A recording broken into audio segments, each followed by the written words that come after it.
صلاتی و نسکی و محیای و مماتی للہ رب العالمین لا شریک لہ وبذلک امرت وانا اول المسلمین صدق اللہ العظیم وصدق رسولہ النبی الکریم ونحن علی ذلک لمن الشاہدین والشاکرین والحمد للہ رب العالمین۔ محمود فرما دیجئے ان صلاتی، بے شک میری نماز، و نسکی اور میری قربانی، و محیایا اور میرا جینا، و مماتی اور میرا مرنا، للہ رب العالمین، اس اللہ کے لیے ہے جو تمام جہانوں کا پالنے والا ہے۔ اور پھر فرمایا لا شریک لہ، اس کا کوئی شریک نہیں ہے، یعنی نہ ذات میں شریک ہے اور نہ ہی صفات میں شریک ہے۔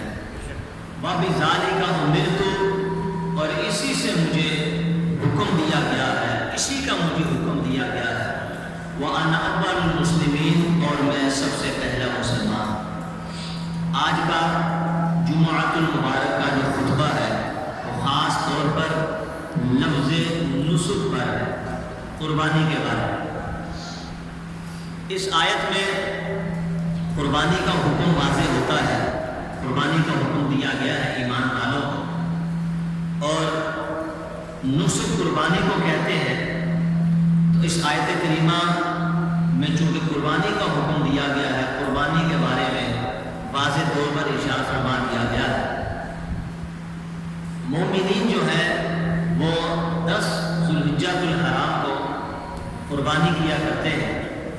تقریباً 8 صورتیں ایسی ہیں کہ جس میں قربانی کی حکمت اور قربانی کی تاریخ اور قربانی کی اہمیت کو ذکر فرمایا گیا ہے۔ سابقہ جمعے ہم نے یہ آیت پڑھی تھی فَصَلِّ لِرَبِّكَ وَانْحَرْ، محبوب اپنے رب کے لیے نماز بھی پڑھیے اور قربانی بھی کیجیے۔ چونکہ قربانی کرنا یہ صاحب نصاب شخص پر یہ واجب ہے، تو آج کا جو جمعہ ہے انشاءاللہ اسی کے اوپر ذکر کیا جائے گا۔ سب سے پہلے تو قربانی کا مقصد سنتے ہیں کہ قربانی کا مقصد کیا ہے۔ قربانی کا مقصد نہ تو صرف گوشت کھانا ہوتا ہے اور نہ ہی جانور کو ذبح کرنا ہوتا ہے۔ کیوں؟ گوشت بھی ہر روز کھایا جاتا ہے، جانور بھی ذبح کیے جاتے ہیں۔ پھر مقصد کیا ہے؟ مقصد ہے رضا الہی اور اللہ کے حکم کی تعمیل۔ یہ 2 مقصد اس کے پیش نظر یہ قربانی ہے۔ اسی مفہوم کو تفسیر مظہری کے اندر علامہ قاضی ثنا پانی پتی رحمۃ اللہ تعالی علیہ بیان فرماتے ہیں۔ آپ فرماتے ہیں القربان فی الاصل کل ما یتقرب بہ العبد الی اللہ عز وجل من نسیکۃ وعمل صالح ثم صار اسما لذبیحۃ۔ آپ فرماتے ہیں کہ قربانی کا اصل معنی یہ ہے کہ ہر وہ چیز کہ جو اللہ تعالیٰ کے قرب کے لیے کی جائے، ہر وہ چیز جو قرب الہی کے لیے کی جائے اور وہ قرب خدا بندی کے لیے کیا ہو، من نسیکۃ قربانی ہو، وعمل صالح نیک عمل ہو۔ نیک عمل اور قربانی یہ وہ چیزیں ہیں جو قرب خدا بندی کے لیے کی جاتی ہیں۔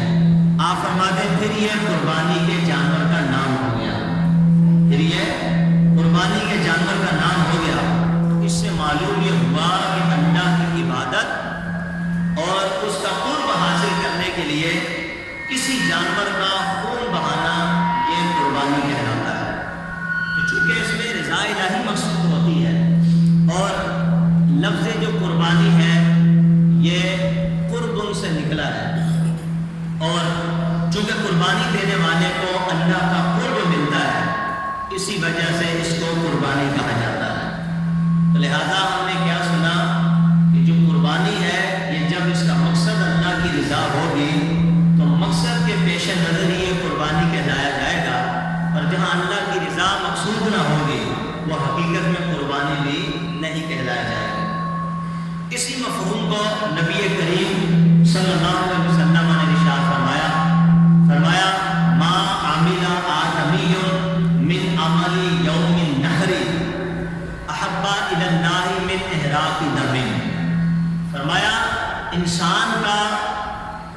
الاضحیٰ کے دن، قربانی کے دن، رب کی بارگاہ میں سب سے جو محبوب عمل ہے وہ ہے خون بہانا.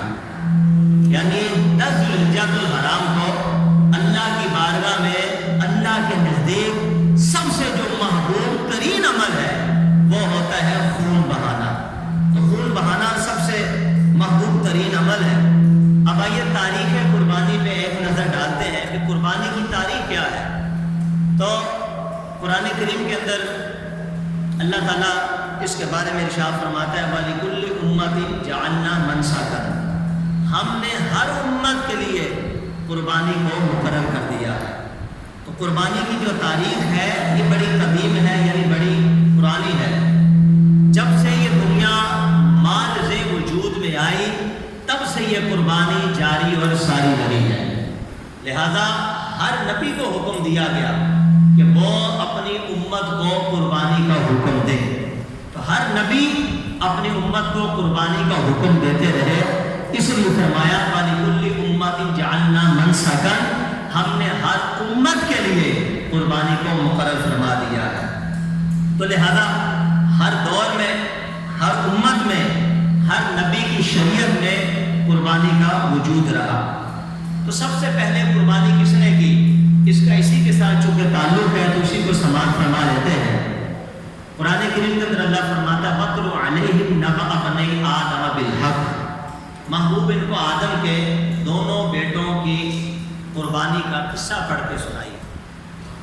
اِذْ قَرَّبَا قُرْبَانًا، جب ان دونوں نے قربانی کی فَتُقُبِّلَ مِنْ أَحَدِهِمَا وَلَمْ يَتَقَبَّلْ مِنَ الْآخَرِ، ان دونوں میں سے ایک کی قربانی کو اللہ نے قبول فرما لیا اور دوسرے کی قربانی کو قبول نہیں کیا. قَالَ لَأَقْتُلَنَّكَ، تو دوسرے نے کہا کہ میں ضرور تجھے قتل کروں گا. انما يتقبل الله من المتقين، قال انما يتقبل الله من المتقين، تو پہلے نے کہا کہ اللہ تعالیٰ متقین کی قربانی کو قبول فرماتا ہے. تو لہذا یہ آیت میں نے آپ کے سامنے پڑھی.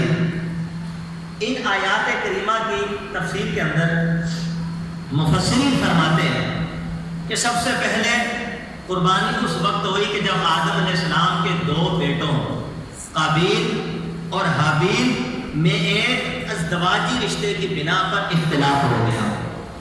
قانون قدرت کے مطابق حضرت حوا رضی اللہ تعالیٰ عنہ کہ ہاں جب بچے کی ولادت ہوتی تو ایک ہی پیدائش میں 2 پیدا ہوتے تھے، ایک لڑکا اور ایک لڑکی. اور پھر دوسری بار جب لڑکا لڑکی پیدا ہوتے تو پہلی بار جو لڑکا لڑکی پیدا ہوئے ان کا دوسری بار جو لڑکا لڑکی پیدا ہوتے ان سے نکاح کر دیا جاتا. اب فطرت کے مطابق، قانون قدرت کے مطابق قابیل کے ساتھ اس کی بہن پیدا ہوئی اور حابیل کے ساتھ اس کی بہن پیدا ہوئی. تو قابیل کے ساتھ جو بہن پیدا ہوئی وہ چونکہ اس کی ہمشیرہ کہلاتی تھی تو اس کا نکاح وہ حابیل کے ساتھ ہونا تھا. لیکن قابیل اس پہ ڈٹا رہا، اس نے کہا کہ میں اپنی اسی بہن سے نکاح کروں. حضرت آدم علیہ السلام نے اس کو سمجھایا اور کہا یہ قدرت کے قانون کے خلاف ہے، یہ فطرت کے خلاف ہے، وہ تو تیری ہمشیرہ تیری بہن ہے، لہذا تیرا اس سے نکاح نہیں ہو سکتا.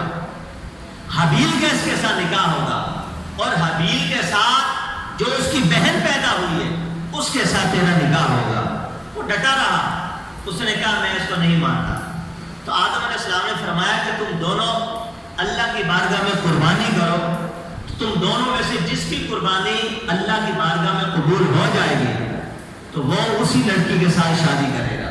اور اللہ کی مشیت، اللہ کی رضا کا بھی پتہ چل جائے گا کہ اللہ کے ہاں کس کی قربانی مقبول ہے، اور جس کی قربانی اللہ کے ہاں مقبول ہو جائے گی وہ اسی لڑکی سے شادی کر لے گا. اب انہوں نے کہا کہ ہمیں کیسے پتہ چلے گا کہ یہ قربانی ہماری اللہ کی بارگاہ میں قبول ہوئی ہے؟ آدم علیہ السلام نے فرمایا کہ آسمان سے آگ آئے گی اور آگ جس کی قربانی کو کھا جائے گی اسی کی قربانی اللہ کی بارگاہ میں قبول ہو جائے گی. اب جو حابیل تھا اس نے اللہ کی رضا کے لیے، کیونکہ یہ متقی تھا، اللہ سے ڈرتا تھا، اللہ کی رضا کے لیے ایک بکری اور بعض علماء کے مطابق ایک دمبا جو موٹا تازہ تھا وہ اللہ کی بارگاہ میں پیش کر دیا. اور جو قابیل تھا اس کو نہ اللہ کی رضا مقصود تھی، اور یہ محض نفسانی خواہشات کا بسیرا تھا اس کے اندر، یہ اس میں اللہ کی رضا نہیں تھی۔ اس نے کیا کیا، پرانی ردی جو گندم تھی جس کے اندر بھوسا ملا ہوا تھا، اس کو ایک بورے کے اندر ڈال کر نہ چاہتے ہوئے رکھ دیا۔ اب اس انتظار میں تھا کہ میری قربانی اللہ قبول فرماتا ہے یا میرے بھائی کی۔ آسمان سے آگ اتری اور اس نے حابیل کی جو جانور تھا، بکری تھا، اس کو کھا لیا، تو وہ قربانی قبول ہو گئی اور قابیل کی قربانی قبول نہ ہو۔ قابیل کی قربانی کو اللہ نے قبول نہ فرمایا۔ تو جو میں نے آیت آپ کے سامنے پڑھی، قال انما یتقبل اللہ من المتقین، کہ حابیل نے قابیل کو یہ کہا کہ قربانی تو متقین ہی کی قبول اللہ فرماتا ہے، چونکہ تیرے دل میں تقویٰ نہیں تھا، تو نے رب کی رضا کے لیے نہیں کی تھی، تو تیری قربانی قبول نہ ہوئی۔ میں نے یہ جو مینڈا، جو دمبا، جو موٹا تازہ رب کی بارگاہ میں پیش کیا تھا، میری نیت سچی تھی اور اس میں اللہ کی رضا تھی، لہذا اللہ نے اس قربانی کو قبول فرما لیا اور تیری قربانی کو قبول نہیں کیا۔